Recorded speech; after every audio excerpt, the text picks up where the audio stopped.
السلام عليكم. كدايرين البنات؟ لبس عليكم بخير. اليوم جيتكم بواحد الوصفه بعيده على الطبخ لانه انا جربتها ولقيت عليها استحسان الحمد لله.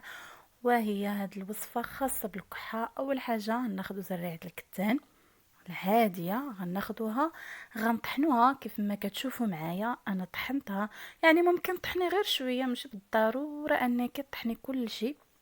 تني ليها يعني في مولينكس في الكاس تاع العطريه عادي. وغنحتاجو حليب، يعني سهله بجوج مكونات غنوضعوه في واحد الكاسرونه. انا الحليب يعني الصراحه شديته عبرته باش ما نديرش كميه كبيره، يعني درت جوج كيسان. يعني عدد الافراد انا اقتصدت يعني ما بغيتهاش تشيط ليا، يلا تجينا هي هذيك حتى قدو كما كنقولوا. يعني خديت الكاس الاول وغنكب في الكاسرونه، وعاد غناخد الكاس الثاني باش نكون عارفه يعني يجيني ريام كما كنقولوا.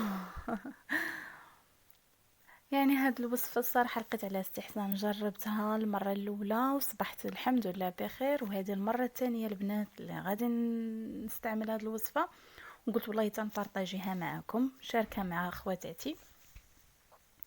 هنايا انا غنحيد زريعه الكتان اللي باقا ما مطحوناش لانه انا حطيتها غير باش نوريها لكم، وغنستعمل هذه اللي مطحونه. انا درت هنا المعلقه الاولى، غنزيد المعلقه الثانيه، يعني تقريبا شي ثلاثه المعالق نيشان. غنوضعهم فوق النار.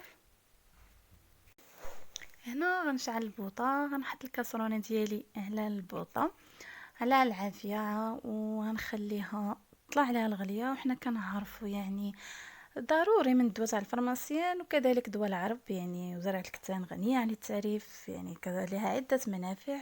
تقلل من مستوى الكوليسترول الضار في الدم، تعزز مناعة الجسم، تكافح الإمساك وتقلل من الصداع، تخفف من آلام المفاصل، تحافظ على صحة القلب وتحميه من الأمراض كذلك كالجلطات القلبية وضيق الشرايين. يعني الحمد لله عندها عدة منافع. انا منين طاب لي الحليب غلا عفوا صافي غنكبو في هذا الكيسان وغنشربو قبل ما